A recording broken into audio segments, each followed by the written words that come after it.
र त्याग त गर्नै पर्छ। हाम्रो पुस्ताले त्याग गर्ने साहस गरेनौँ, हामी इमानदार राजनीति गर्न खोजेनौँ भने यो देश बन्दैन। यो देश लुट्नेहरू यसरी सङ्गठित छन्। 10 लाख जति मतहरू समानुपातिक मतहरूको कुनै पनि औचित्य भएन। त्यो 44 वटा पार्टीहरूले पाएको मतहरूलाई पनि लोकतन्त्रमा सम्मान हुनुपर्ने थियो, त्यो अवस्था देखिएन। अहिलेको निर्वाचनलाई व्यवस्थित बनाउन सकिन्छ। चुनावको जुन चिन्ह छ त्यो चिन्हबारे पनि हाम्रा सामु केही विवादहरू खडा भएको छ। अहिले हामीले धेरै दलहरू सम्मिलित कार्यदल बन्दैछ, ती दलहरू सबैलाई राखेर हामी अनसनसम्मको पनि तयारी गर्ने जमर्को गर्दैछौँ। जो धनी छन् तिनी धन भएका जतिलाई मात्रै चुनावको रडाको हुन्छ, उनीहरूले पैसा खर्च गर्छन्, चुनाव जित्छन्। संसद बन्द आउनलाई उसले कम्तीमा 10 देखि 15 करोड रुपियाँ खर्च गरेको छ। तपाईँलाई लाग्छ काङ्ग्रेस र कम्युनिस्ट फरक होइन? यिनीहरू केही फरक छैन। पर्दा पछाडि यिनीहरू सबै कहाँ के खाने यिनीहरूको पुरै च्यानल मिलेको हुन्छ। सानो सानो पार्टीहरूलाई अलिकति सम्बोधन नगरेको हुनाले हामीले गजबजन पर्ने चाहिँ जरुरत देखिन्छ। त्यो मुद्दाहरूलाई चाहिँ हामीले चाहिँ सच्याउनु पर्ने देखिन्छ। सानो सानो पार्टीहरूलाई अलिकति सम्बोधन नगरेको हुनाले हामीले गजबजन पर्ने चाहिँ जरुरत देखिन्छ। त्यो मुद्दाहरूलाई चाहिँ हामीले चाहिँ सच्याउनु पर्ने देखिन्छ। हामी चाहिँ अब हाम्रो यो मिटिङ हुँदैछ, त्यसमा हामीले चाहिँ सबैजनासँग सहमत गरेर एउटा डेलिगेसन प्रक्रिया अगाडि बढाउँछौँ। डेलिगेसन गएर हामी चाहिँ वहाँ निर्वाचन आयुक्तलाई हामीले ज्ञापन पत्र दिनेछौँ कि यो विषयमा चाहिँ सुधार गर्नुहोस् भनेर। यदि उहाँहरूले मान्नु भएन भने हामी चाहिँ विरोध कार्यक्रममा जान्छौँ, धरना कार्यक्रममा जान्छौँ, अनसन कार्यक्रममा जान्छौँ।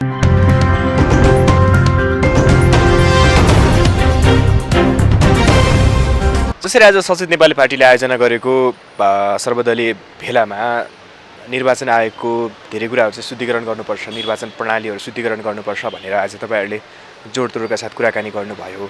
के छलफल भयो, के कुराकानी भयो, कस्तो लाग्यो?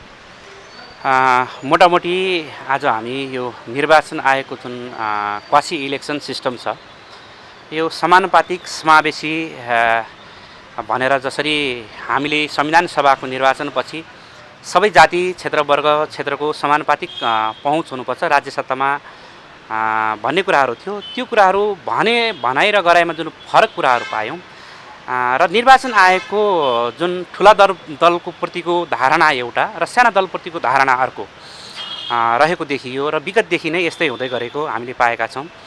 ऐन कानुन बनाउँदाखेरि अब साना दललाई जरिमानादेखि कुराहरू अहिले अब अस्ति पार्टी नै 40 वटा पार्टीहरू नै खारिज गरिदिएको छ। निर्वाचन प्रणाली आयोगले जुन आचार संहिता तोकेको छ, साना दलहरूलाई आचार संहिता लागू हुने, ठुला दलहरूलाई त्यो आचार संहिताको कार्यान्वयन नभएको अवस्थाहरू छ। र जुन समानुपातिक प्रणाली छ जसमा अब अघिल्लो 74 को चुनावलाई हेर्ने हो भने झन्डै 85 लाख मतहरू समानुपातिकमा खसेका थिए र 85 लाख समानुपातिक मतको 95 लाख मध्ये 85 लाखको चाहिने भ्याल्यु भयो। 5 वटा पार्टीहरूले त्यसलाई गणना गरेर आफूमा बाँडफाँड गरेर समानुपातिक सिटहरू तोके। तर झन्डै 10 लाख जति मतहरू समानुपातिक मतहरूको कुनै पनि औचित्य भएन। त्यो 44 वटा पार्टीहरूले पाएको मतहरूलाई पनि लोकतन्त्रमा सम्मान हुनुपर्ने थियो, त्यो अवस्था देखिएन। र अर्को कुरा, अब आयोगले अहिले हुन त अब नेपालको सङ्घीय कानुन बमोजिम स्थापना भएको आयोग हो र नेपालको कानुन अन्तर्गत नै उसले कार्यान्वयन गर्ने कुराहरू हुन्छ। तर पनि निर्वाचन आयोगको जुन नियमावली छ ती नियमावलीहरू पनि सच्याएर अहिलेको निर्वाचनलाई व्यवस्थित बनाउन सकिन्छ, सभ्य बनाउन सकिन्छ, शिष्ट बनाउन सकिन्छ, मर्यादित बनाउन सकिन्छ।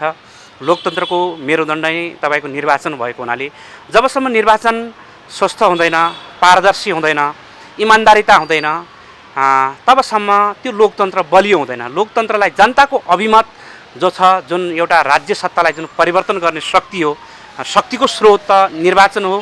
र त्यो निर्वाचनले आफ्नो मत चाहिने जसरी प्रकट गर्दाखेरि त्यो मत नै चाहिने ल्याउने प्रक्रियादेखि त्यसलाई चुनावी जिताउने प्रक्रियादेखि त्यसलाई अन्तिम रूपमा कार्यान्वयनमा लैजाँदाखेरि उनले गर्ने व्यवहारका कुराहरू, आचरणका कुराहरू त्यसलाई चाहिँ एउटा परिधिभित्र बाँधेर चाहिँ कार्यान्वयनमा लैजान सकेन भने यसले नराम्रो प्रक्रिया लिन्छ भनेर यसलाई सच्याउनुपर्छ र सुदृढीकरण गरेर लैजानुपर्छ, सचेत बनाउनुपर्छ। यो हाम्रो अधिकारको कुरा पनि हो। राजनीतिक दललाई कसैलाई काखा कसैलाई पाखा गर्न पाइँदैन।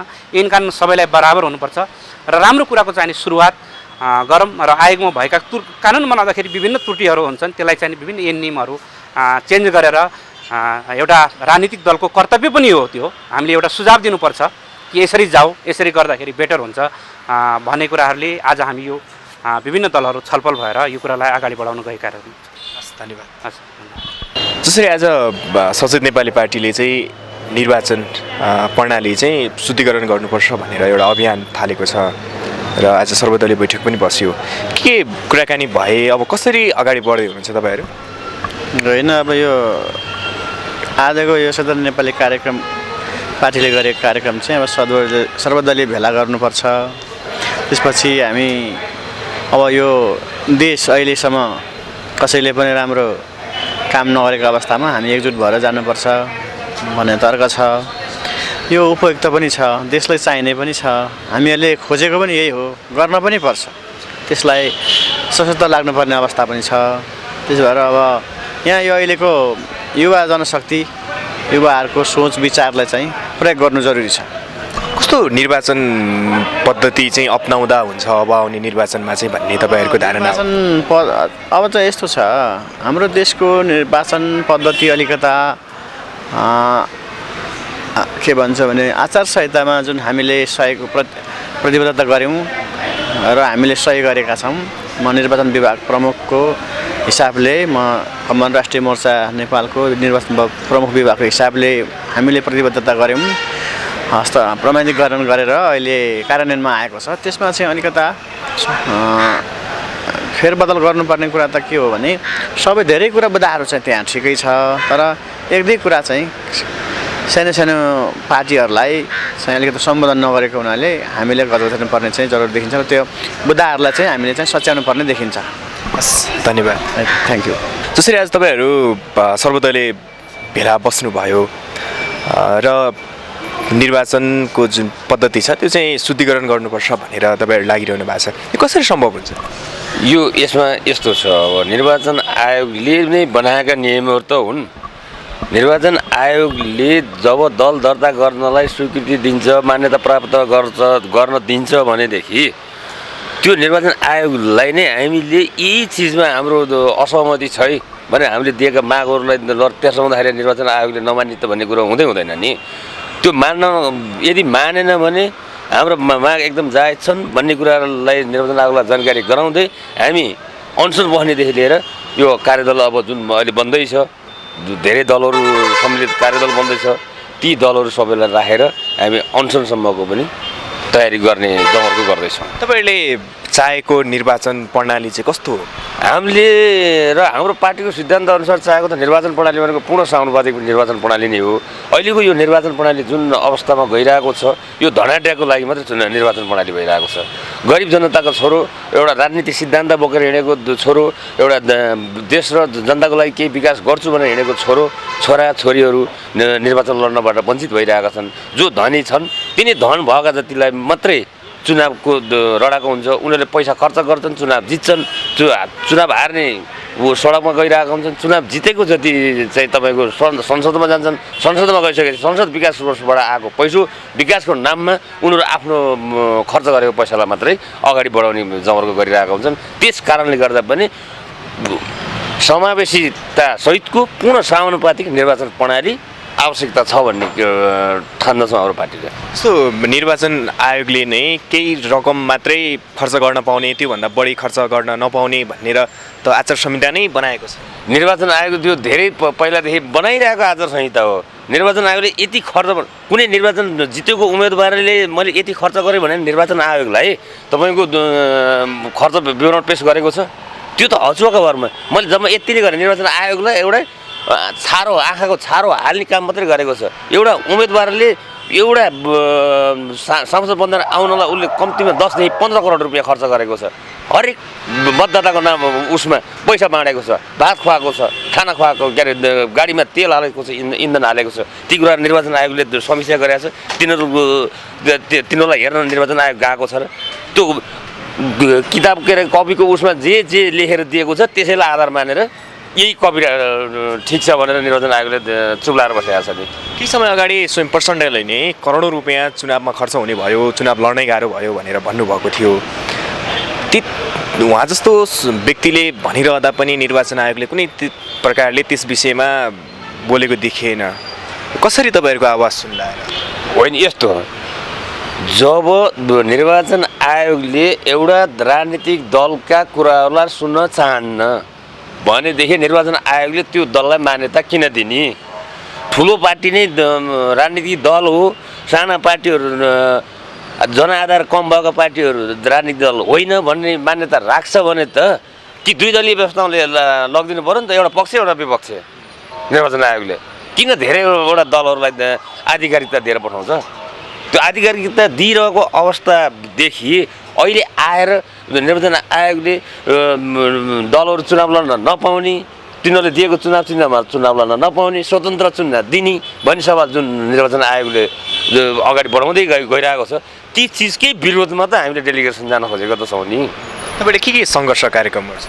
अब पहिलो कार्यक्रम भनेको हाम्रो अब यो कार्यदलले तपाईँको निर्वाचन आयोगलाई नै डेलिगेसन हो, त्यहाँबाट हामीले निर्वाचन आयोग मानेन भने यो निर्वाचन अनुगमन नियमन गर्ने भनेको त गृह मन्त्रालय हो। गृह मन्त्रालयमा जान्छौँ, गृह मन्त्रालय गइसकेपछि गृह मन्त्रालयले पुछार लगाएन भने हामीले बढीभन्दा बढी दलहरू समावेश गरेर बालबटार घेर्नेदेखि प्रधानमन्त्रीलाई शुद्ध ज्ञापन पत्र बुझाउने जमर्को गर्दैछौँ। धन्यवाद, थ्याङ्क यू। यहाँलाई स्वागत छ। धन्यवाद छ। आज तपाईँहरू सर्वदलीय भेला बसेर निर्वाचन पद्धति चाहिँ शुद्धिकरण गर्नुपर्छ भनेर तपाईँहरूले जोडतोडका साथ आवाज उठाउनु भयो। यो के कुरा चाहिँ शुद्धिकरण गर्नुपर्ने छ? अब यो निर्वाचन प्रक्रिया जुन छ अहिले, त्यो निर्वाचन प्रक्रियामा ठुला दलहरूमाथि चाहिँ अत्यधिक चाहिँ नि बेलगाम छोडिएको जस्तो देखिन्छ र साना दलहरूमाथि विभिन्न किसिमका बन्देजहरू लागेको देखिन्छ। सरसल्लाह सुझाव पनि ठुला दलहरूबाट मात्र प्राप्त गर्ने प्रक्रिया अपनाइएको जस्तो देखिन्छ। अनि यो चुनावको जुन चिन्ह छ, त्यो चिन्हबारे पनि हाम्रा सामु केही विवादहरू खडा भएको छ। त्यसैले यो जति पनि दर्ता भएका दलहरू छन् निर्वाचन आयोगमा, ती सबै दललाई समान हैसियतले निर्वाचन आयोगले व्यवहार गरेको हुनुपर्छ भन्ने एउटा मूल केन्द्रित भावना लिएर हामी त्यहाँ जाँदैछौँ। सो के कुराहरू चाहिँ तपाईँहरूको माग छ अहिले? अब यहाँ 5-7वटा बुँदाहरू अहिले डिस्कसन हुँदैछन्। एउटा चाहिँ नि के छ भनेदेखि यो चुनाव चिन्ह, सबैले चुनाव चिन्ह लिएरै लड्न पाउनुपर्छ भन्ने एउटा कुरा पनि छ। र अन्य चाहिँ नि केही अब यो निर्वाचनले दिने गरेको जुन चिन्ह छ, त्यो चिन्ह चाहिँ नि परिवर्तनशील हुनुपर्छ हैन। एउटा चिन्ह एउटा बोकेर लामो समयसम्म चलिरहन पनि पाइँदैन भन्ने कुराहरू छन्। तीदेखि बाहेकका अर्को चुनाव खर्च चाहिँ अत्यधिक रूपमा एउटा मान्छेले करोडौँ रुपियाँ खर्च गर्ने त्यस्तो किसिमको व्यवस्थालाई रोक लगाउनुपर्छ, लगाम लगाउनुपर्छ भन्ने पनि छ। र त्यसै गरेर चुनावको प्रचारको क्रममा खर्चलाई कटौती होस् भनेर 10-20 जना भन्दा बढी मानिसहरू चाहिँ नि चुनाव प्रचार प्रसारमा लागेर उद्यम मचाउने किसिमको उग्र चुनावी प्रचार प्रसारलाई चाहिँ बन्देज गरिनुपर्छ भन्ने छ, लगायतका कुराहरू अरू पनि छन्। भनेको तपाईँहरूको आवाज निर्वाचन आयोगले सुन्ला अथवा सुनेन भने तपाईँहरू के गर्नुहुन्छ त्यो सङ्घर्ष? हरेक कुराको निर्णय जनताले गर्ने हो। हामीले एउटा विपक्षमा रहेको जो साना दलहरू छन्, थोरै साउन्ड भएका दलहरूले आफ्ना विचारहरू चाहिँ निर्वाचन आयोगमा पठाउने हो। अब निर्वाचन आयोगले यसलाई मान्दैन भने त्यसको विरुद्धमा हामी सङ्घर्ष गर्न पनि तयार छौँ, हामी जुटिरहेका छौँ। र अब यसलाई चाहिँ अन्य दलहरूलाई पनि हामी कन्भिन्स गर्ने पक्षमा छौँ। अब भोलि गएर जनताले यो सत्य थाहा पाएपछि उनीहरूले नै यस्तो हो, यो साना दलले उठाएको कुराहरू सही हो भन्ने कुरा चाहिँ नि अवश्य हुनेछ भन्ने हामीलाई विश्वास छ। तपाईँको आज अलिक जोडतोडका साथ चुनाव चाहिँ अलिक खर्चिलो भयो, धेरै करोडौँ रुपियाँ एउटा चुनाव जित्नको लागि खर्च हुने भन्ने कुरा आयो। यो कुरा त लामो समयदेखि उठिरहेको, जनताले पनि सुनिरहेको, निर्वाचन आयोगले पनि सुनिरहेको। स्वयं प्रचण्डले नै मसँग करोडौँ रुपियाँ चुनावको लागि आउँछन्, चुनाव लड्नै नसकिने भयो भनेर केही समय अगाडि बोल्नु भएको थियो। कसरी सम्भव होला यो कुरा रोक्न चाहिँ? अब यो कुरा रोक्न चाहिँ निर्वाचन आयोगले सक्छ। अब निर्वाचन आयोगलाई शक्ति सम्पन्न बनाइनुपर्छ, तब मात्र यो सम्भव हुन्छ। होइन भने हामीले प्रस्तुत गरेको विचारहरू जतिसुकै महत्त्वपूर्ण र जनपक्षीय भए पनि जनताको स्वतन्त्रता र स्वाधीनताको निमित्त यो अत्यन्तै महत्त्वपूर्ण भए तापनि पैसाको अभावले हामीले यो कुराहरू आम जनमानसमा पुर्याउन नसकिरहेको अवस्था पनि छ। ठुल्ठुला मिडियाहरूबाट हामीले प्रचार गर्नुपर्छ, विज्ञापन गर्नुपर्छ, अनि मात्र सर्वसाधारण जनतासम्म पुग्ने अवस्था देखिन्छ। यसको विपरीत यदि निर्वाचन आयोगले दर्ता भएका सबै राजनीतिक दलहरूलाई आफ्ना विचारहरू पालैपिलो क्रमिक रूपले प्रस्तुत गर्ने कुनै किसिमको मञ्च बनाइदियो भने, कुनै किसिमको राजनीतिक व्यवस्था चुनावी प्रक्रियाको एउटा अनिवार्य व्यवस्था बनाइदियो भनेदेखि सबै किसिमको विचारहरूलाई फुल्ने मौका प्राप्त हुन्छ। अहिले नेपाली जनताहरू अहिलेको राजनीतिदेखि आक्रान्त छन्। यसमा नौलो नयाँ विचार जसले राष्ट्रिय मुक्ति, राष्ट्रिय पहिचानलाई लामो समयसम्म लान सक्छ त्यस्ता कार्यक्रमहरू जनता समक्ष पुग्नेछन् भन्ने मेरो हार्दिक विश्वास छ। म नेपालवादको तर्फबाट यो चाहिँ नै प्रतिज्ञा गर्न चाहन्छु। धन्यवाद। हस्, जसरी आज तपाईँहरू सर्वदलीय भेला बस्नुभयो, निर्वाचन प्रणाली शुद्धिकरण गर्नुपर्छ भनेर, यो जसरी सचेत नेपाली पार्टीले आयोजना गरेको थियो, कसरी अगाडि बढ्दै हुनुहुन्छ तपाईँहरू? अब यसमा हाम्रो के विचार हो भने, हाम्रो ऐतिहासिक प्रजातान्त्रिक जनता पार्टी नेपाल दर्ता भएकै बेलादेखि त्यो निर्वाचन आयोगको जुन नियम कानुनहरू छ त्यो अध्ययन गर्दाखेरि वास्तवमा त्यो निर्वाचन आयोगको जुन नियम कानुन छ त्यसलाई परिमार्जन गर्नु अति आवश्यक छ। यो शोषण र दमनमुखी हो, यसलाई चाहिँ परिवर्तन गर्नै पर्छ। जसमा हामीले पहिला पनि यो विषयमा चाहिँ छलफल गरेका थियौँ। उहाँहरूलाई मैले सुझाव पनि दिएको हो कि यसलाई अलिकता परिमार्जन गर्नुहोस्। तर यहाँ चाहिँ परिमार्जन गर्ने अवस्था चाहिँ आएन। किन आएन भने निर्वाचन आयोगले चाहँदा पनि उहाँको भनाइ के भयो भने हामीले गर्ने होइन, हामीले सोच मात्रै दिने हो, प्रक्रिया मात्रै पुर्याउने हो, तर गर्ने त राजनीतिक दलका माननीयजीहरूले हो, कानुन बनाउनु त उहाँहरूले हो, समर्थन गर्ने सिग्नेचर गर्ने त उहाँहरूले। त्यसले गर्दा चाहिँ हाम्रो बसको कुरो होइन भनेर उहाँहरूले हामीसँग विचार व्यक्त गर्नुभएको थियो। तर पनि त्यो निर्वाचन आयोगको जुन एउटा नियमावलीहरू छन्, ऐनहरू छन्, त्यसलाई अलिकता सुधार गर्नु अति नै आवश्यक छ। जसमा हाम्रो ऐतिहासिक प्रजातान्त्रिक जनता पार्टी नेपालले सुरुदेखि नै विरोध गर्दै आएको छ र त्यसलाई सुधार्नुपर्छ भनेर भन्दै आएको छ।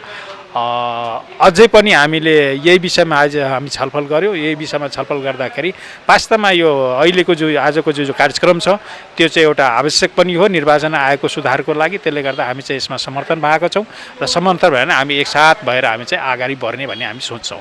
निर्वाचन आयोगको जुन एउटा पद्धति छ, प्रक्रिया छ, त्यसलाई अलिकता परिमार्जन गर्नुपर्छ। भरसक सम्भवतः निर्वाचन आयोग चाहिँ निष्पक्ष, स्वच्छ र निर्भिज्ञ भएर चाहिँ अलिकता काम गर्न सकियो भने बल्ल चाहिँ देशमा अलिकता सुशासनको व्यवस्था होला कि भन्ने हामीलाई आशा लागेको छ। अब कसरी अगाडि बढ्नुहुन्छ? अब निर्वाचन आयोगमा जानेदेखि लिएर डेलिगेसन जाने भन्ने कुराहरू पनि आइरहेछ। हामी चाहिँ अब हाम्रो यो मिटिङ हुँदैछ, त्यसमा हामीले चाहिँ सबैजनासँग सहमत गरेर एउटा डेलिगेसन प्रक्रिया अगाडि बढाउँछौँ। डेलिगेसन गएर हामी चाहिँ उहाँ निर्वाचन आयोगलाई हामीले ज्ञापन पत्र दिनेछौँ कि यो विषयमा चाहिँ सुधार गर्नुहोस् भनेर।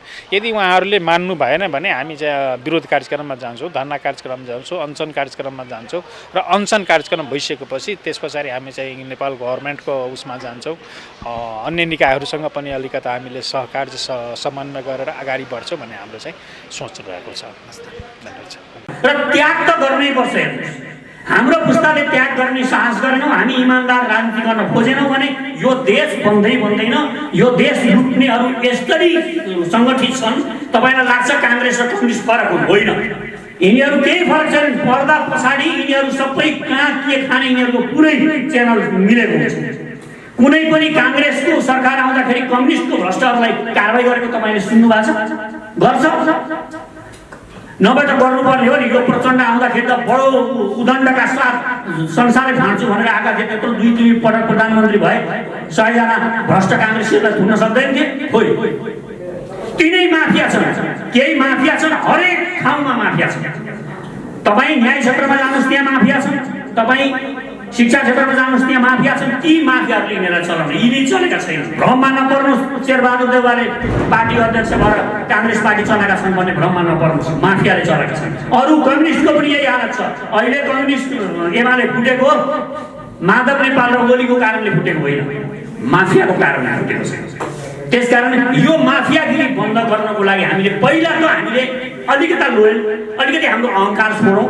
अलिकति अहङ्कार छोडेर हामी मिल्नको लागि सहकार्य गरौँ। मेरो सबैमा मेरो अनुरोध छ, इमानको राजनीति गर्न सकिन्छ। यो देशमा सचेत नेपालीले एउटै सचेत नेपालीको धारणा के हो भने हामी इमानको राजनीति गरेरै देखाउन सक्छौँ भन्ने विश्वास छ र हामी यसमा जोड्यौँ। हामीले अहिले पनि अब फोड्नै पर्छ, तोड्नै पर्छ, पैसा खुवाउनै पर्छ भन्नेमा लाग्यौँ। यिनीहरूलाई पैसा खुवाएर हामी जित्न सक्छौँ। सिकेजीले अहिले भन्नुभयो, अब पैसामा यिनीहरूसँग हामी जित्न सक्छौँ। माफियासँग यति पैसा छ यिनीहरूलाई दिन्छन्, यिनीहरूसँग पैसाको खेल खेलेर हामी जित्न सक्दैनौँ। त्यतापट्टि नलागौँ। बलको प्रयोग गरेर पनि हामी जित्न सक्दैनौँ। यो पनि भ्रममा नपरौँ। फेरि हामी के गरौँ भने यिनीहरूका हामी यिनीहरूलाई भण्डाफोर गरौँ, नेपाल बन्द गरौँ, यिनीहरूलाई गाडी फिराइदिउँ, त्यो गरेर हामी यिनीहरूलाई जित्न सकिँदैन। नो, असम्भव छ। यिनीहरूसँग प्रहरी प्रशासन छ, यिनीहरूसँग आर्मी छ। हामीलाई न्याय दिनको लागि हामी साना पार्टीहरू जो भनिएका छौँ, कथित साना पार्टी, हामीलाई न्याय भएन भनेर कराउनु परेको छ। अब हामीले कसरी जनतालाई न्याय दिलाउने विश्वास दिलाउन सक्छौँ? पहिला त हामीले आफूलाई न्याय दिलाउन सक्छौँ भन्ने कुरामा लड्नु पर्यो, अनि मात्र हामी जनतालाई विश्वासमा लिन सक्छौँ कि हामी तपाईँहरूको लागि लड्छौँ। पहिला यो पनि बनाउनु पर्यो। त्यसकारण हामी यिनीहरूलाई शक्तिमा पनि अहिले जित्दैनौँ, हामी अहिले यिनीहरूलाई पैसाको बलले पनि जित्न सक्दैनौँ। यो कुरामा हामी मध्यनजर राखौँ र हामी केले जित्न सक्छौँ त यिनीहरू? हामीसँग जित्ने कडी छ त, जित्न सकिन्छ। बाटो कहिल्यै पनि रोकिँदैन। संसारमा जुनसुकै ठाउँमा पुग्नको लागि एउटा बाटो हुँदैन, 1000 बाटाहरू हुन्छन्।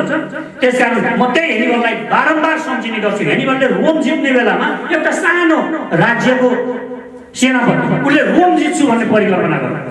रोम जित्छु भन्न जाँदाखेरि अगाडिबाट जाँदाखेरि यति शक्तिशाली अझै सेना थियो रोमको, त्यो फोरेर अगाडि जानै सकिँदैन, तिनीहरूलाई जित्न सम्भवै छैन। अब उसले के गरेको भन्दा आल्प्स त्यत्रो पर्वत हात्ती लिएर गएर, अफ्रिकन हात्ती लिएर गएर आल्प्स पर्वत पार गरेर उसले पछाडिबाट रोमलाई हान्यो र जित्यो। झन्डै 7 वर्ष 8 वर्ष उसले रोममा आफ्नो सेना राखेर बसेको छ। त्यसकारण जित्ने बाटो हुन्छ। हामी यिनीहरूलाई जित्न सक्छौँ। त्यसको लागि बाटो खोजौँ, बाटो खोजौँ। बाटो छ, बाटो बन्द छैन, बाटो छ। त्यो बाटो कता छ? अगाडि छैन भने पछाडि छ। ढोकाबाट आउन सकिँदैन भने झ्यालबाट छ।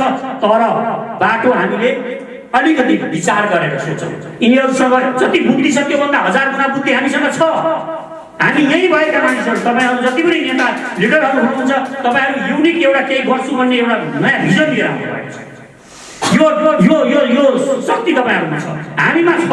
तर हामी त्यसलाई इम्प्लिमेन्ट गर्ने बेलामा आफूलाई विश्वास गरिरहेका छौँ। हामी सानो छौँ भनेका छौँ र यिनीहरूका पछाडि हामी कुद्न बाध्य भएका छौँ। यिनीहरूलाई हामी एउटा आयो, यिनीहरूको मन्त्री भएको कोही मान्छे आयो भने हामी खतरनाक लिडर आएको जस्तो भ्रममा पर्छौँ। होइन, यिनीहरूलाई हामी बुद्धिमा जित्न सक्छौँ र यिनीहरूलाई जित्ने एउटै कडी भनेको हामीले इमानको राजनीति गरेकै हुनुपर्छ। अहिलेका मिडियाहरू त जसले बलात्कार गर्छ त्यो बलात्कारीको तपाईँले किन बलात्कार गरेको यस्तो भनेर उसलाई पो इन्टरभ्यू लिइरहेको हुन्छ। हत्याराको इन्टरभ्यू लिइरहेको हुन्छ।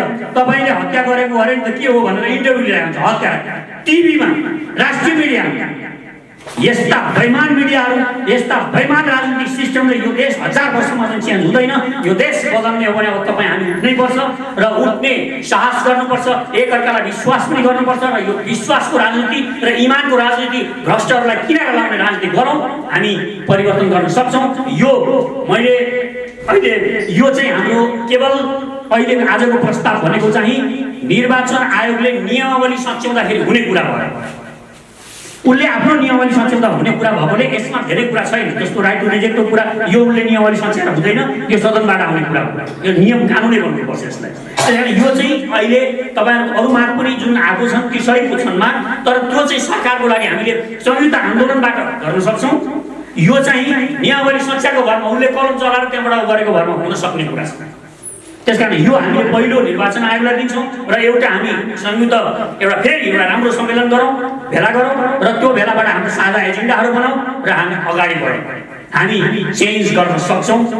मलाई तपाईँहरू सबैप्रति गहन विश्वास छ र तपाईहरु जुन विचार लिएर यो देश परिवर्तनको एउटा हुटुटी लिएर आउनु भएको छ तपाईहरु सबै पार्टीहरुलाई मेरो धन्यवाद छ र तपाईहरु भित्र यो ऊर्जा यो सबैलाई अब यो ऊर्जालाई संयुक्त ऊर्जामा परिणत गरौँ र परिवर्तनको लागि अगाडि बढौँ। बेइमानीको राजनीति नगरेर पनि इमानको राजनीति गरेर पनि चुनाव जित्न सकिन्छ, इमानको राजनीति गरेर पनि निर्वाचन जित्न सकिन्छ र इमानका साथ राजनीतिमा सक्रिय भएर पनि यो देश बनाउन सकिन्छ भन्ने मेसेज हामी एकपटक छोडौँ र निर्वाचनमा पैसा खर्चै गर्नुपर्छ भन्ने जुन यिनीहरूले मेसेज दिएका छन् यो देशका नागरिकहरूलाई र हामी सबै फेरि जनताहरूलाई भेडा भन्न अभिशप्त भएका छौँ। कोही पनि नागरिक भेडा हुनुहुन्न। जसले हामी भेडा भनेर सम्बोधन गर्छन् तिनै पुराना पार्टीहरूलाई तिनीहरूलाई नै बचाउ गरिरहेका हुन्छन्। वास्तवमा नागरिकहरूले अहिले विकल्प मात्र नभेट्नु भएको। चारवटा गधा छ तपाईको एउटा गधा आफ्नै घरमा छ भने हामी कुन गधा रोज्छौँ? त्यही घरको गधा रोज्छौँ। काङ्ग्रेसी गधा रोज्छौँ, कम्युनिस्ट गधा रोज्छौँ, तिनै गधाहरूमध्ये एक रोज्छौँ। तर हामीले विकल्प दिनु पर्यो।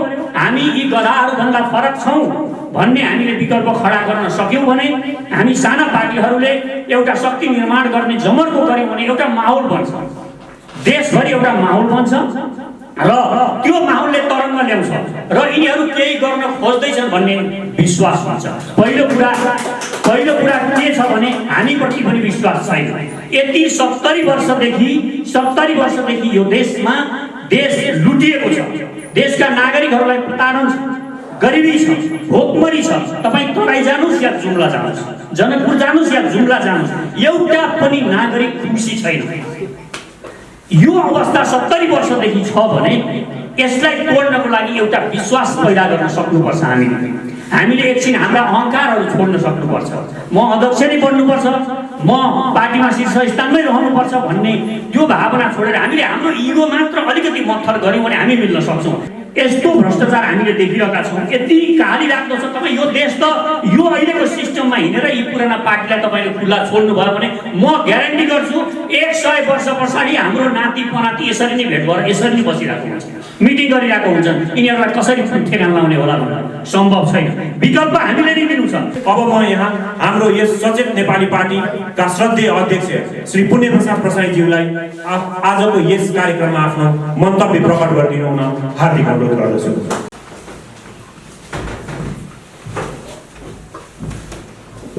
विभिन्न दलबाट आउनुभएका श्रेष्ठ नेताहरू, दलका प्रतिनिधिहरू, यहाँहरू सबैलाई यहाँ स्वागत गर्न पाउँदा हामीलाई खुसी र गौरव दुवै लागेको छ। यहाँहरू सबैलाई मेरो नमस्कार छ। सचेत नेपाली पार्टी एकदमै नयाँ पार्टी हो। हामी 1 वर्ष पुग्न पनि अझ बाँकी छ। तर हामीलाई के विश्वास भयो आज तपाईहरुसँग भेटिसकेपछि र विभिन्न अरू पार्टीका साथीहरुसँग पनि हामी अनौपचारिक रूपमा कुरा गरिरहेका छौं। त्यसबाट मैले के बुझेको छु भने हामीमा एउटा हुटुटी छ। यो देश बन्दै बनेन, 70 वर्षदेखि यो देश बनेन, अब यो देशमा केही गर्नुपर्छ है भन्ने हुटुटी हामी सबैलाई छ। तर कुन बाटो हिँडेर यो देश बनाउन सक्छौं त हामी, यो प्रमुख कुरा हुन्छ। र अहिले तपाईहरुको कुरा सुन्दाखेरि मैले के पाउँछु भने जति सक्दो छिटो यो देश बनाउन सकिन्छ भन्ने तपाईहरुमा छ र हामीमा पनि यही छ। अब हामी सबै यो भावना भएका पार्टीहरु छौं भने हामीले सहकार्य गरेर अब हामी एक ठाउँबाट उठ्छौं, कसैको कुनै जिल्लामा प्रभाव छ, कसैको कुनै क्षेत्रमा प्रभाव छ, यो सबैले हामीले एउटा गठबन्धन मिलाएर यसपालिको चुनावमा कम्तीमा पनि यो वर्षको चुनाव एउटा धक्का दिने किसिमले हामी देशभरि हाम्रा साझा उम्मेदवारहरू खडा गरौँ। यसले एउटा माहौल बन्छ देशमा। माहौल बनिसकेपछि हामी के एउटा आह्वान गर्न सक्छौं भने केही ठुलो कुरा छैन। जस्तो मिल्नको लागि के बाटो छ त्यो पनि हामी त्यही तय गर्न सक्छौं। हामीले अहिले सबैले जे नीतिहरू लिएका छौं यो देश र यो देशका नागरिकहरूलाई हेरेरै नीतिहरू बनाएका छौं। यो देशमै राजनीति गर्नुपर्छ र यो बनाउन सकिन्छ भनेर हामीले नीतिहरू तय गर्न खोजेका छौं।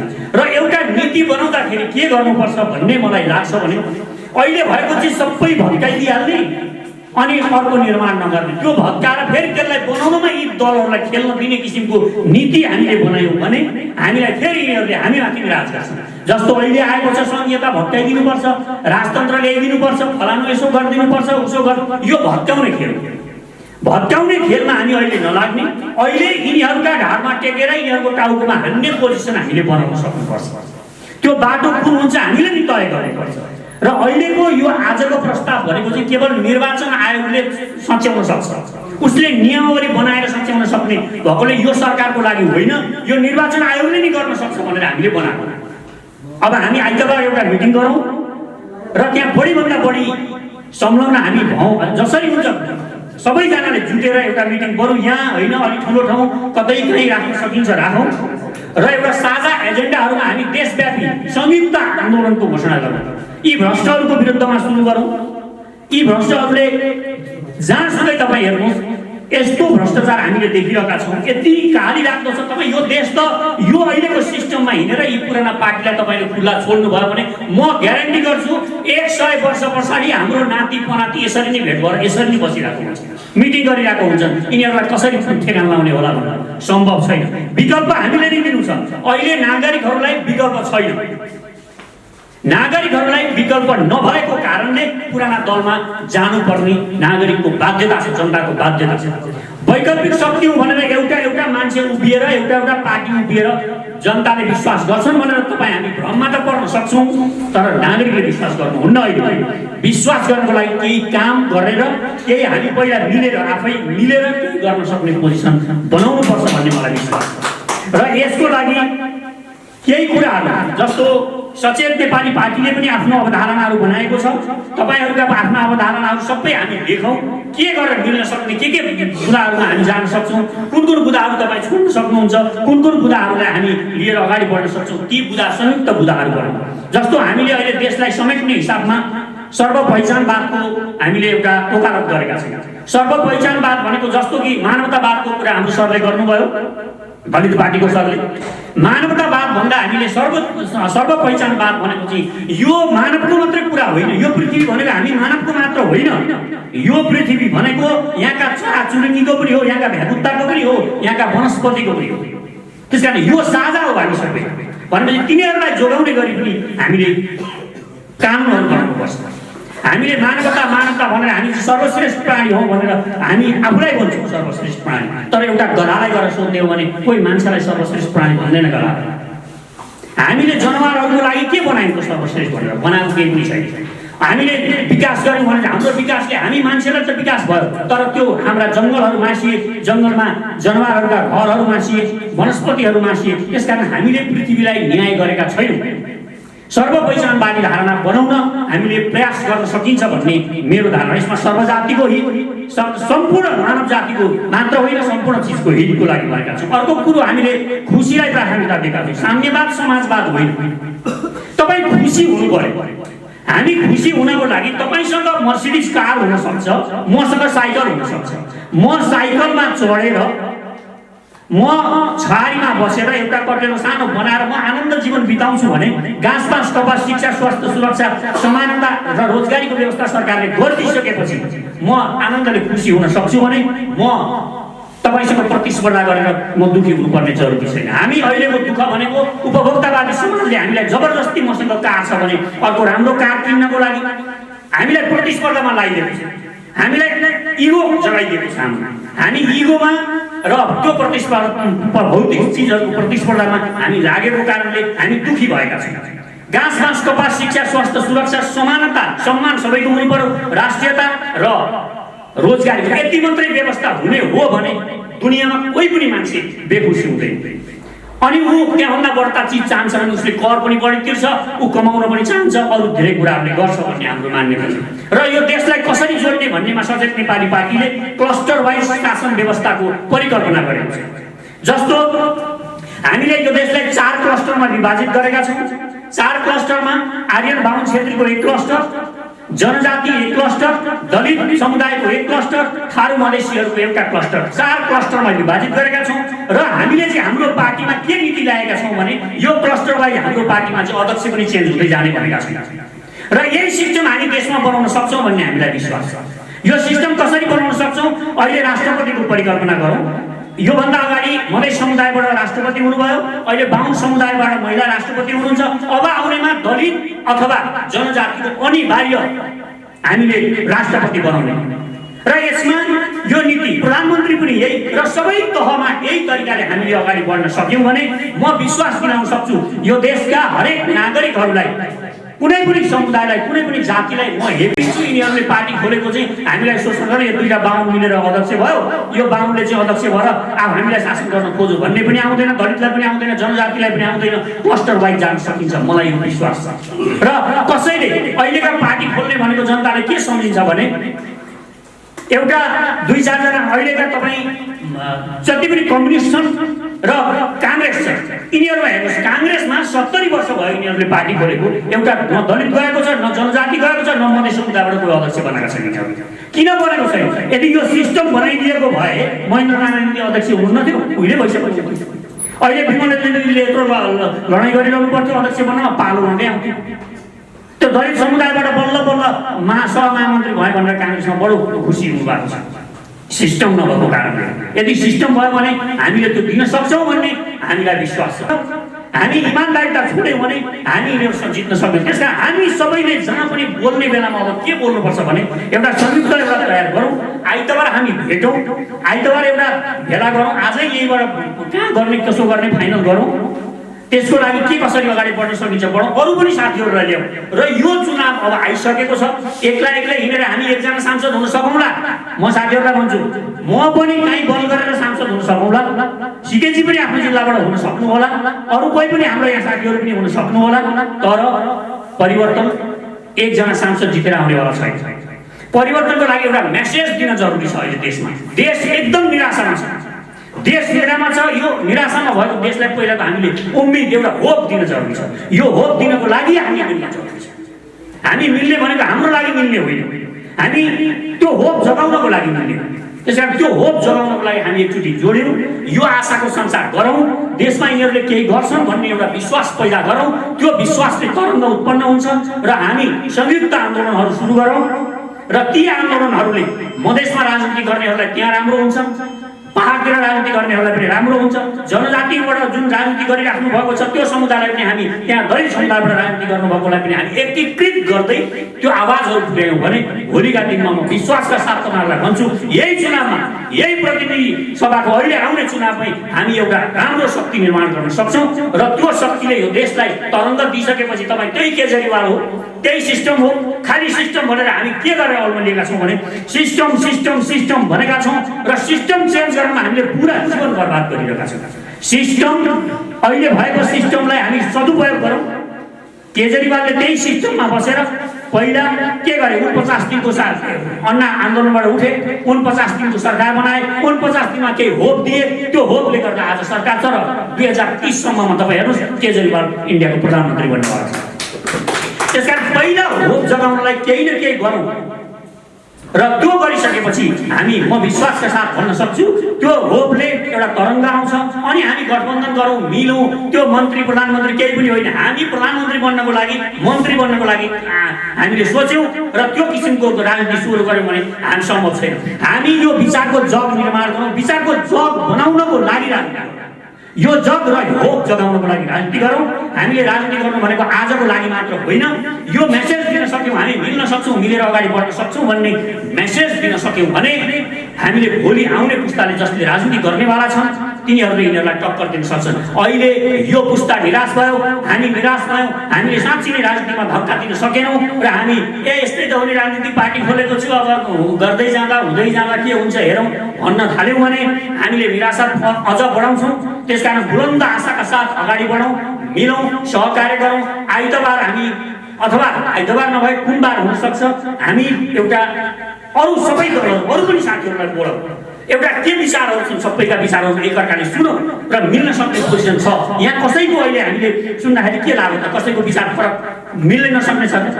उन्नत लोकतन्त्रको राइट टु रिजेक्ट, यो डाइरेक्ट डेमोक्रेसी कुरा ओढ्न चलेकै छ, यो ठुलो कुरा पनि भएन, यो लागू गर्न सकिहालिन्छ, हामी त्यसको लागि पनि मान्नु। तर त्यसको लागि हामी पुरै रोक्नपट्टि नलाग्नु, अहिलेलाई मान्दै नमान्ने भने अहिलेको सिस्टमलाई धक्का दिने गरी पनि सुरु गर्नुपर्छ। र हाम्रो दलित पार्टीको साथीले भन्नुभयो कसरी जाने, उहाँको त्यो मागहरू छ, जनजाति पार्टीबाट आउनुभयो, जनमत पार्टीबाट सरले भन्नुभयो। अब नमिल्ने पोजिसन के छ, हामी एउटा तरङ्ग पैदा गर्नको लागि यसो गऱ्यौँ भने हाम्रो के हुने भयो, जनमत पार्टीको र यता जनजाति पार्टीको, हाम्रा यी पार्टीका साझा उम्मेदवारहरू क्रिएट भइसकेपछि हामी देशभरि घुम्ने भयौँ। एकपल्ट हामी सिकेजीलाई लिएर जुम्ला जान सक्ने भयौँ र पुण्य वर्षाई सिकेर आउटको भोट माग्न तराई जान सक्ने भयो। यो पोजिसन भयो भने तपाईँ हेर्नुहोस्, यो पोजिसन मात्र बनाउन सक्यौँ भने यो देशमा आउने चुनावमा म ग्यारेन्टी गर्छु यहाँहरूलाई, आउने चुनावमा र हामीले एउटा संयन्त्र पनि बनाऊँ, पब्लिसिटीको संयन्त्र पनि हाम्रो बनाऊँ।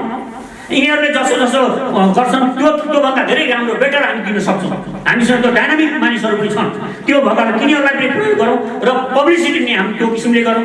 165 ठाउँमै हामी उम्मेदवार दिउँ र हामी लडौँ। एक ठाउँमा 10 उम्मेदवार लिएर खुसी हुने पोजिसन छैन। त्यसले गर्दा अहिले स्थानीय चुनावमै हामीले जति पनि क्षेत्र छन् ती सबैमा दिउँ भने नि म्यासेज जान्छ।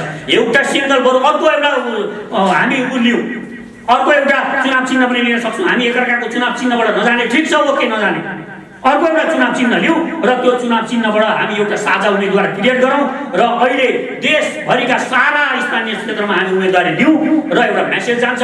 अनि यो म्यासेजले पब्लिसिटी हुन्छ। यो पब्लिसिटी भइसकेपछि आउने चुनावमा, प्रतिनिधि सभाको चुनावमा के थाहा प्रकृतिको नियम छ, के थाहा भोलि हाम्रै सरकार बन्न सक्छ र हामीले चाहेको जस्तो भ्रष्टहरूलाई टिक्न नदिने यसमा कमिटमेन्ट हुनुपर्छ। एकअर्काको र इमानदार बेइमानहरूलाई टिकट कसै पार्टीले पनि नदिनुहोस्। तपाईँहरूले पनि पैसा दिन्छ यसले, तर बलात्कारी छ भने त्यसलाई भोट दिने होइन। अहिलेका मिडियाहरूले हामीले अहिले चर्चा पनि गऱ्यौँ, मिडियाहरू के गर्छन्? अहिलेका मिडियाहरूबाट तपाईँ आशा नगर्नुहोस्। आफैले मिडिया क्रिएट गर्न सक्नुपर्छ। हाम्रा मोबाइल सबै मिडिया हुन्।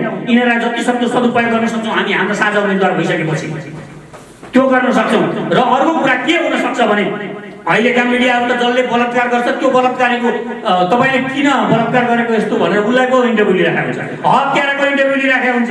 तपाईँले हत्या गरेको अरे त के हो भनेर इन्टरभ्यू लिइरहेको हुन्छ। हत्यारा टिभीमा, राष्ट्रिय मिडियामा यस्ता बेइमान मिडियाहरू, यस्ता बेइमान राजनीतिक सिस्टमले यो देश 1000 वर्षमा चाहिँ चेन्ज हुँदैन। यो देश बदल्ने हो भने अब तपाईँ हामी उठ्नै पर्छ र उठ्ने साहस गर्नुपर्छ। एकअर्कालाई विश्वास पनि गर्नुपर्छ र यो विश्वासको राजनीति र इमानको राजनीति, भ्रष्टहरूलाई किनारा लाउने राजनीति गरौँ। हामी परिवर्तन गर्न सक्छौँ। यो मैले अहिले यो चाहिँ हाम्रो केवल अहिले आजको प्रस्ताव भनेको चाहिँ निर्वाचन आयोगले नियमावली सच्याउँदाखेरि हुने कुरा भयो। उसले आफ्नो नियमावली सच्याउँदा हुने कुरा भएकोले यसमा धेरै कुरा छैन। जस्तो राइट टु रिजेक्टको कुरा यो उसले नियमावली सच्याएर हुँदैन, यो सदनबाट आउने कुरा हो। यो नियम कानुनै बन्नुपर्छ यसलाई। त्यसैले यो चाहिँ अहिले तपाईँहरूको अरू माग पनि जुन आएको छन् ती सही पुग्छन् माग, तर त्यो चाहिँ सरकारको लागि हामीले संयुक्त आन्दोलनबाट गर्न सक्छौँ। यो चाहिँ नियमावली सच्याएको भरमा उसले कलम चलाएर त्यहाँबाट गरेको भरमा हुन सक्ने कुरा छ। त्यसकारण यो हामीले पहिलो निर्वाचन आयोगलाई दिन्छौँ र एउटा हामी संयुक्त फेरि एउटा राम्रो सम्मेलन गरौँ, भेला गरौँ र त्यो भेलाबाट हाम्रो साझा एजेन्डाहरू बनाऊ र हामी अगाडि बढौँ। हामी चेन्ज गर्न सक्छौँ। मलाई तपाईँहरू सबैप्रति गहन विश्वास छ र तपाईहरू जुन विचार लिएर यो देश परिवर्तनको एउटा भुटुटी लिएर आउनु भएको छ, तपाईहरू सबै पार्टीहरूलाई मेरो धन्यवाद छ र तपाईहरूभित्र यो ऊर्जा, यो सबैलाई अब यो ऊर्जालाई संयुक्त ऊर्जामा परिणत गरौँ र परिवर्तनको लागि अगाडि बढौँ। हवस्, यहाँहरूलाई फेरि स्वागत र धन्यवाद दिँदै म बिदा हुन्छु। नमस्कार। हे वीर गोर्खालीहरू हो, कसैको गुलाम भएर बाँच्नु भन्दा त छातीमा गोली थापेर मर्नु निको हो। शक्तिशाली र समृद्ध नेपालको नवनिर्माणका लागि सचेत नेपाली। हिम्मत गरौँ नयाँ पुस्ता, परिवर्तन सम्भव छ। जय मातृभूमि, जय सचेत नेपाली। मेरो विश्वास, मेरो भरोसा, सचेत नेपाली अन्तिम आशा।